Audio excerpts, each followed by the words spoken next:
Hello and welcome to the Society with Barrister Fatma Shaheen at PTV World. Minorities are equal citizens of our country, and when we talk about the Pakistani constitution, it very categorically and very clearly gives all minorities in the country the very same rights that it does to other citizens.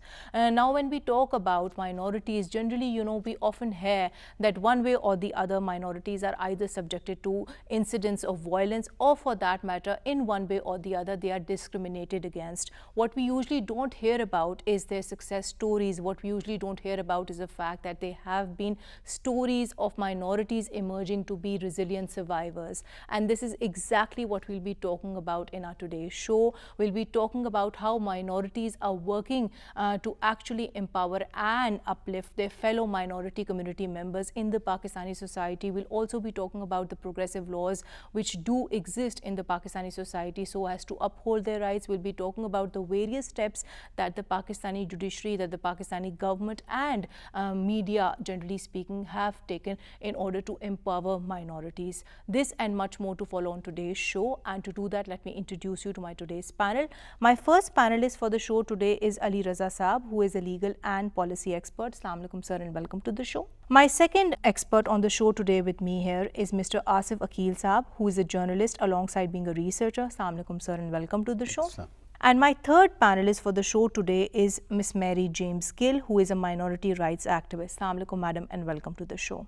Well, to get the conversation started with you, sir, generally we all understand the fact that when we talk about the constitution per se, minorities have been given the same rights as have, other citizens of the country been given. But when we talk about their fundamental rights, tell us particularly for the benefit of all that what are those rights that they have been given by the constitution? Thank you very much, Fatma. So, the rights of minorities exist at the very genesis of Pakistan. Pakistan was founded as a movement of minority Muslims of India. Our Quaid-e-Azam Muhammad Ali Jinnah, the founder of Pakistan, was the champion and ambassador of minority rights. And when we go through the movement of Pakistan, we do see that when Quaid-e-Azam Muhammad Ali Jinnah for the first time proposed the famous 14 points, it also specifically talked about the minority rights. So we see that Pakistan itself was carved out as from a movement of minority rights. It's important when we talk about constitution, because constitution itself manifests as a consensus document of all the people who are living in this country. And that constitution itself contains the rights of the minorities. And yes, we cannot deny the challenges that the communities of Pakistan face. But our reference point continues to be the constitution, whether that be a preamble, the Article 2A, Article 14 that talks about dignity, Article 20 that specifically talks about freedom to profess religion, Article 25 which talks about the equality of all citizens, Article 36 more and yes, the principles of policy that specifically deals how the minorities have to be dealt with. So basically, to cut the long conversation short, in essence, minorities have the same rights as do other citizens in the country, be it the right to seek education, be it the right to seek employment, right to life, for that matter, for the common person out there, that there is no distinction per se in the constitution itself. Sir, I would come to you on that. He has basically given us this basic demarcation when it comes to, the constitutional rights of minorities. But as a minority member yourself, how effectively do you see these rights being enforced in Pakistan? My personal feeling is that what is guaranteed in the constitution, that is not per se implemented, or that's not how the people generally treat minorities. We have examples where minorities are given their due rights. For example, education, they can have education. But then there are ways like in politics, they do not have that type of representation which they want, or where they could feel that they have the rights guaranteed in the constitution. And I also want to reaffirm which Mr. Ali just said. Quaid-e-Azam Muhammad Ali Jinnah promised us such a country where religious minorities were not just would be treated equally, but he promised with us that they would be treated with generosity. And I think Quaid-e-Azam, this word, needs to be inculcated through education and other ways. But coming to you, Ms. Mary, I also understand the fact that you are working very diligently when it comes to protection of minority rights, more particularly rights of the Christian community, and in this regard you're running this very successful campaign which is very particularly focused on raising awareness and the plight of basically sanitation workers. So tell us about this campaign. How did it start and what was your motivation behind starting this campaign? Thank you, Fatima. Thank you. It's an important issue, and I'm thankful that people keep coming to this important initiative as well. So yes, when we talk about sanitation workers in Pakistan, it sounds like a taboo issue as well, and people, because there hasn't been any visibility to these workers. They are important members of the society, and they are important workers who are doing an important job to urban life. But at the same time, they come from a specific religious minority community. And that makes it an embarrassing job for most of the people. And when majority thinks about it, the society at large thinks about sanitation workers, the sweepers, they have a whole diagram of a Christian with a broom. The data says it's also very interesting that how this representation is higher than any other occupations in Pakistan, and workforce in several municipalities, and the data we collected. So it means that it's not just a stereotype, but at the same time it's also how society sees it, and not just how society sees it, but how people perceive that this is the occupation they should be working with. So sometimes they find it very astonishing that people like Asif or myself even, there are people from educational, who are qualified. So you've also been working on the same initiative with basically, right? So tell us about the initiative per se, because from what I understand, it has a different kind of approach, a multi-purpose approach, so to speak. You're working with the state, you're also working with the sanitation workers themselves, and then you're also targeting on creating awareness with the masses. So how does this all, coincide? First of all, yes, this is very interesting that how people respond, society at large. While we're talking about how society sees these workers, at the same time when this initiative came out, people and society at large responded overwhelmingly to this campaign, and they immediately realized that these are the people we have been ignoring for a long time, and this is why when we call them superheroes, now it has become like a synonymous to sweepers. I remember the hashtag was so popular, more so on Twitter, that it became viral. And this is a very unique approach as well as an activist. In December we celebrated a Dignity Week, and our first post with a sanitation worker holding chart saying, I'm a sanitary worker, I'm not a chuda, and it became viral. So by the end of, in a couple of weeks, the Punjab government actually issued a notification that this word chuda be banned. It should not be used for sanitary workers. So I think this is not just the society, but the state and government institutions. And I think in this particular example, due credit also goes to social media, because you got that buzz, you got that push because of social media. So, but considering that you both are working on this initiative and campaign, what are the challenges which have come your way, especially while you were running this campaign? One thing which is very relevant to this, and what Mary has discussed, is that these workers face social stigma. Yes, we have been able to challenge it, and authorities have realized in many cases, though still there is need to reach authorities like in far-flung areas which are very remote, where we are not having that type of access. Right. But they need to, we need to reach to them.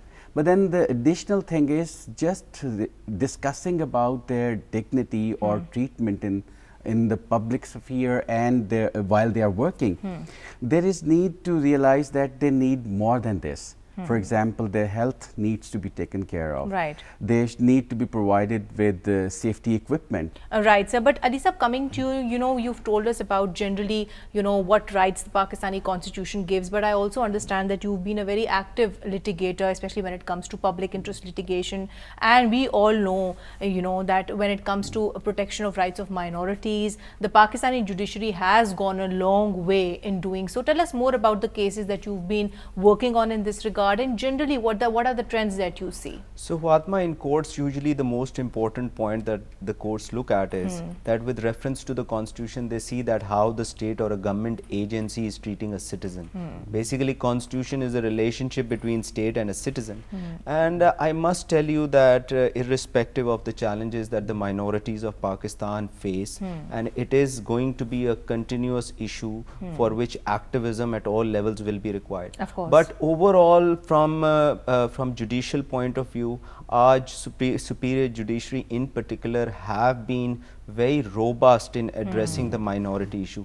And I must tell you that across the political divide, there were few instances related to minorities, and the response from the institutions and even the political parties of all spectrum, their responses were very encouraging. So we had an unfortunate incident of lynching in Sialkot, in which a Sri Lankan citizen lost his life. And guess what? The government did a very good job. But even from the opposition benches, there was a unanimous condemnation, even from the business community. On which everybody is on the same page, which is great at the end of the day. But when we talk about judiciary, tell us, what kind of judgments have come through, because we understand that, in 2014, there was this very landmark judgment which was given. So tell us more about that, and then more about the cases that you've worked on. What kind of issues are minorities faced with, and how are courts in Pakistan working to address the same? So this particular issue was picked up as a suo motu case when Justice Jilani was the Chief Justice of Pakistan.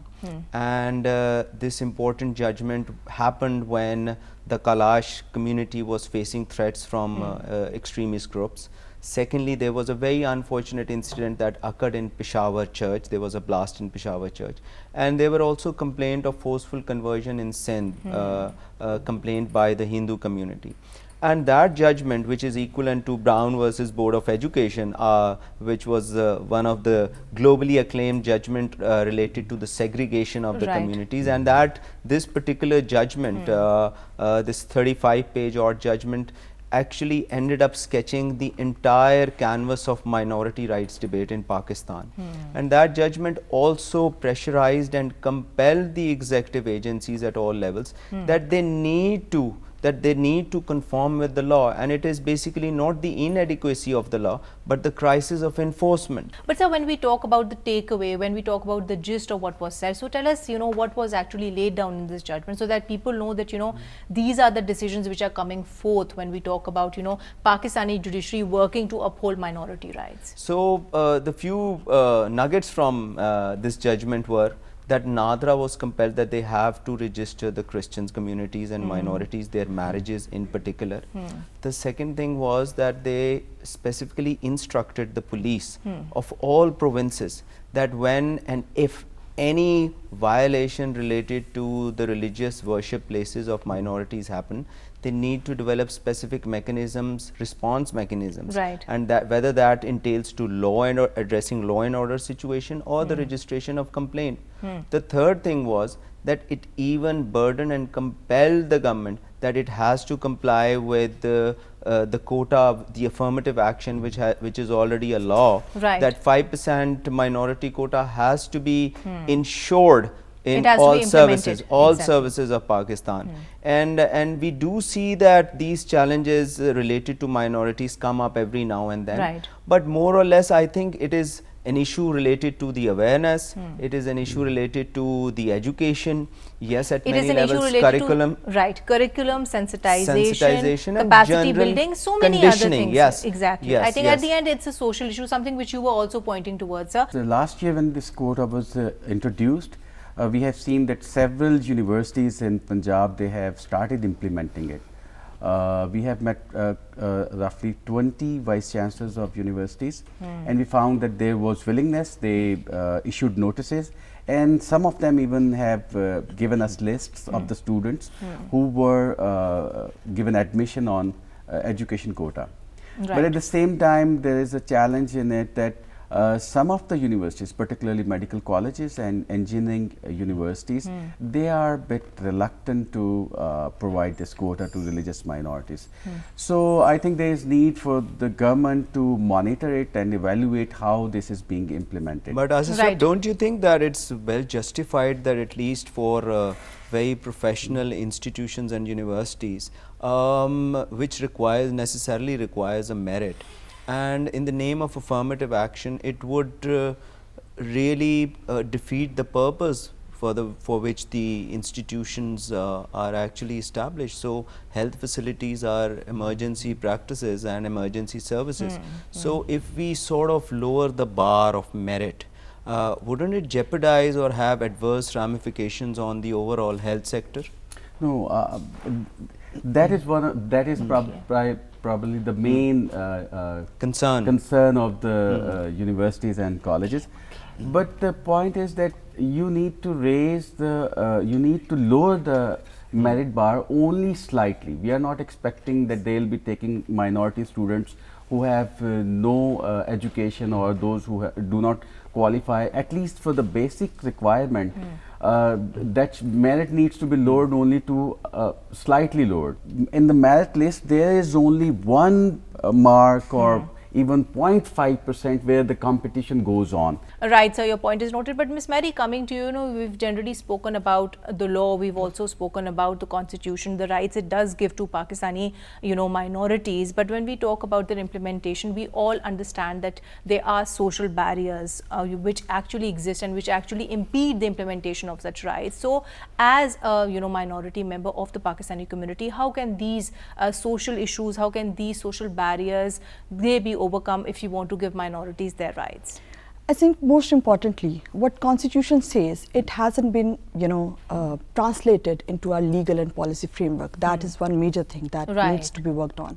We see, yes, Constitution says they'll be protected, but and there have been certain examples like employment quota or education quota, but particularly we need a policy. Right. That is one thing that I have been advocating for a long time, that there isn't any minority specific policy, and the current government took many initiatives for empowerment, socio-economic empowerment of the marginalized communities. Right. So marginality and social exclusion of those communities has been taken into consideration, but of course it's a long process, and we have started realizing that the diversity is something we need to celebrate. For example, we saw for the first time a Sikh member in the Senate Assembly. We have 2 Sikh members in the Punjab Assembly, and in our 70 years that hasn't happened. We had a Chief Justice of Pakistan, remember, a Hindu Chief Justice, Rana Bhagwanda Sahab. Exactly, and I think this is something which you very rightly pointed out, that they should be celebrated, because I think there's strength in diversity. But sir, coming to you, I think we must also talk about the specific laws, especially when it comes to personal laws of the minorities, because as we all understand, there have been separate laws which have been promulgated to take care of the family matters. So tell us about such laws, because I think it's only fair that we tell the audience that when it comes to tackling the family law issues, these are the issues that have been taken care of by the laws. So Fatma, the personal laws are there for every segment and every denomination of the minority communities. Right. And they have been enacted by all the provinces. It has been mostly the provincial legislation. Right. Just few years ago, we had a specific legislation related to the registration of marriages of Sikh community. There are laws in Sindh which even penalizes forceful conversions. There are a Christian Marriages Act, there are laws related, for example, we have a Succession Act which is as old as 1925. Right. And there's many changes have been brought about in them. When it comes to legislation, I think one of the challenges that many governments also end up facing is that when they are even dealing with the minority sectors, there may be many subsects or sub-denomination within the minority community as well. And that is why in somehow generating a consensus, there has been some drag in it. But overall, I think the minority rights paradigm in Pakistan, it's not as such related to the personal laws. It is more about their vulnerability and their assimilation and integration in in the society of Pakistan, and the mainstreaming of minority community, I think that continues to be one daunting challenge that we as a society overall face. Right, sir, but when we are talking about the challenges, I think it's only fair that we also talk about the good, positive social Yes. developments that are happening in the society. We aren't negating the fact that, of course, there are challenges which they don't face, but I think it will be more appropriate for us to keep it more solution-oriented that way. Absolutely. If the community's few sections or subsections they are not requiring, what we are thinking is that the government need to think that this is its constitutional responsibility. Then there are international treaties that Pakistan has signed. For example, Universal Declaration of Human Rights. Current law allows marriage of a girl at the age of 13, which we think that it is not appropriate. Right. Current law requires that a man needs to prove that in order to give divorce that his wife is adulterous, which is indecent, against the constitution of Pakistan. Then there are now dozens of Christian denominations in Pakistan, but the current law only recognizes 3 denominations, Catholics and 2 Protestant denominations. So I think that needs to be altogether overhauled. That law requires to be overhauled.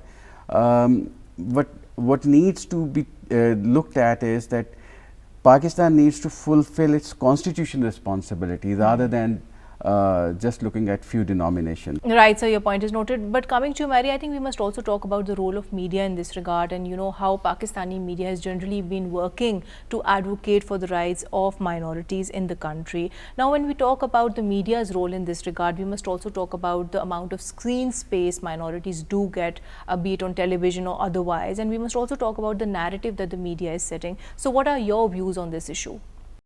Very important question, and I think we all have to admit that media has one of the most crucial roles taken so far in building narrative pro or against any community or any if we really want to sell a narrative, it's the most important stakeholder.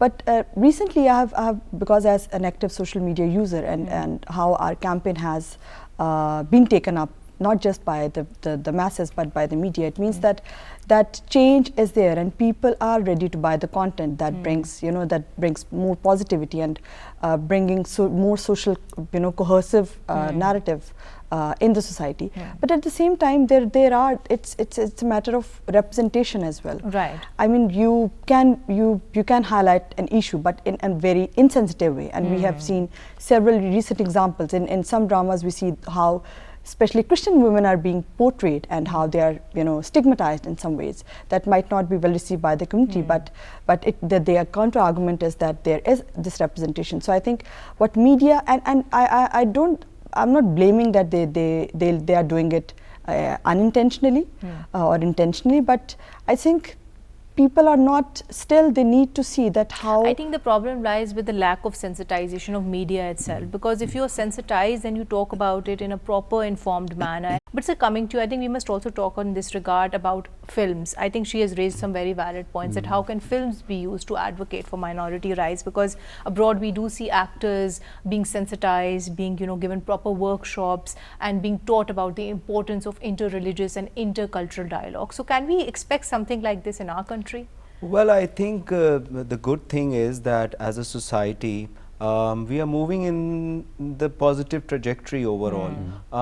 Well, you can always say that the glass is half full, our glass is half empty.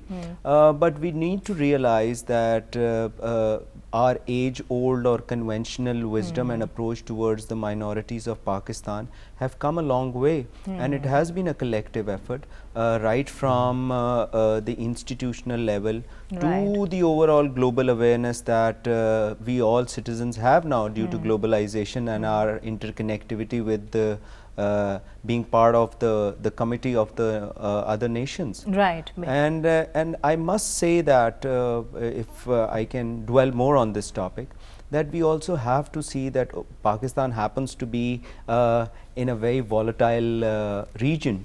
And the way minorities are being treated in overall regional context, that also has its historical, political and social historical background.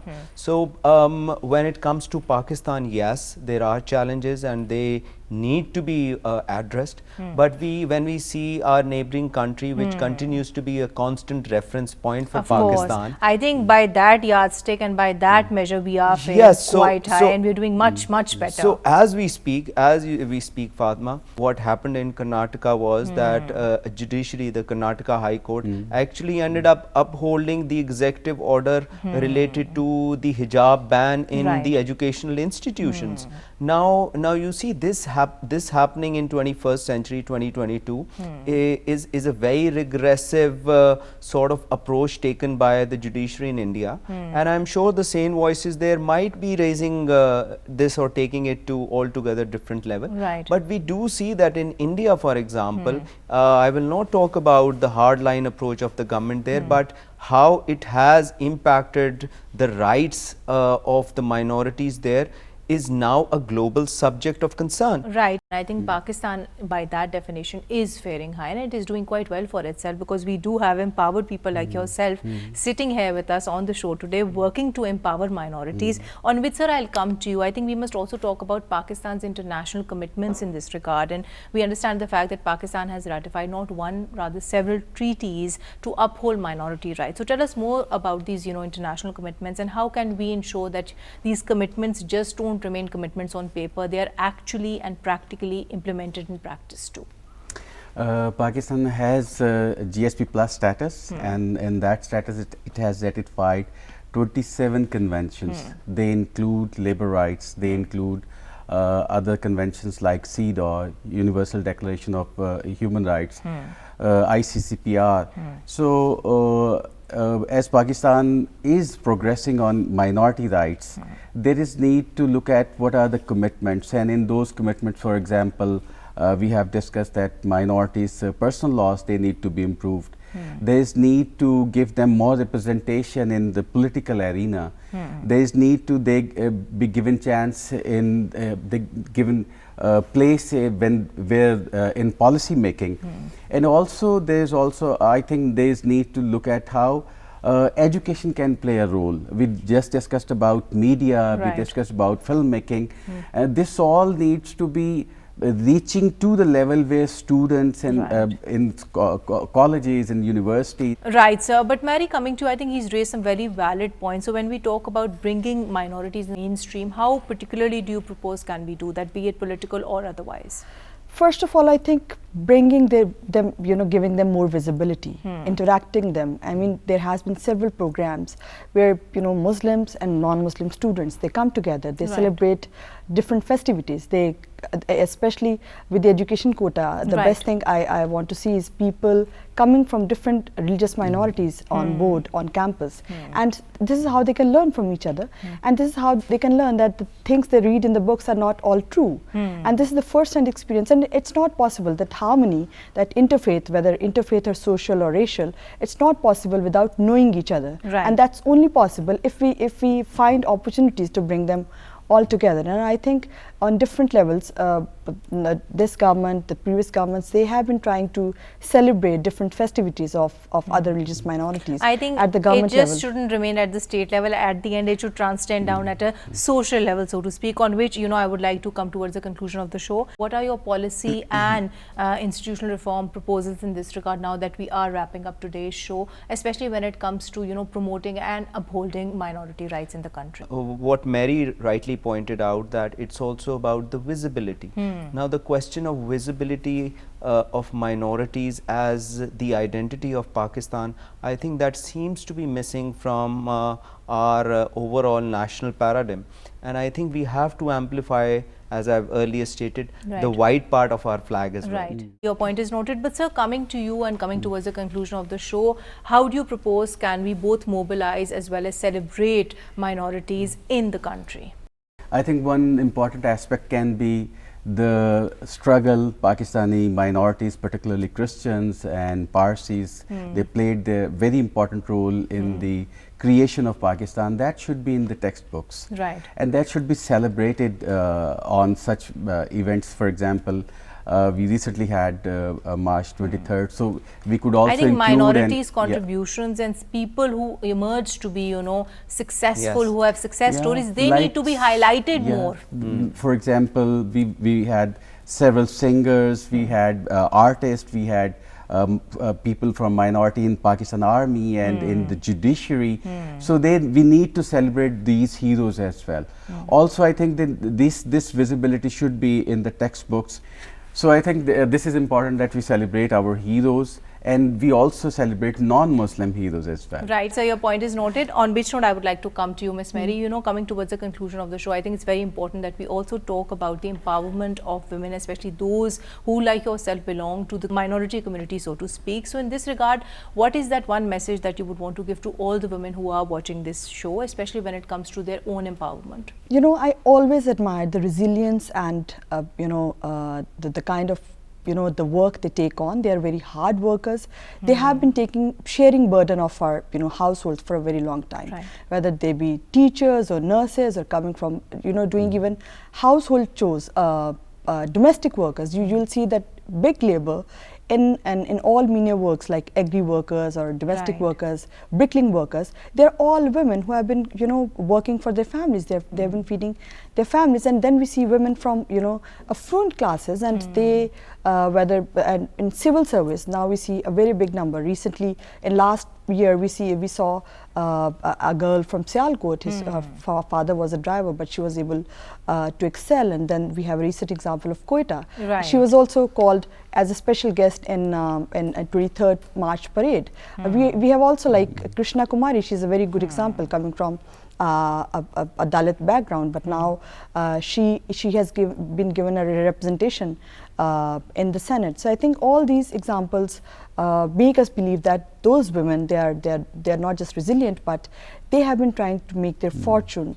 They're trying to bring all the positive change and positivity to the society that is very much needed, but that needs to be recognized. Right, Mary, and I think in this regard, I must add that, when we talk about their recognition, they must also be highlighted, they must be glorified as resilient survivors rather than just putting them to be, merely fragmented victims of violence or discrimination that way. So I think in this regard, the narrative needs to be set straight. It needs to be more positive and more, inspirational that way. On which note, I would like to conclude today's show. Thank you so much, Ali Saab. Thank you so much, Asif Saab. And thank you so much, Ms. Mary, for being here with us today. Well, to conclude today's show, we generally spoke about minority rights as they do exist in the Pakistani society. We spoke about the Pakistani constitution, what fundamental rights it does give to minorities out there. Also, we spoke about the work of the judiciary, the Pakistani government, and of course, the media itself when it comes to promoting minority rights. What remains to be done at the end of the day is to actually accept minorities as equal citizens of the country. We need to ensure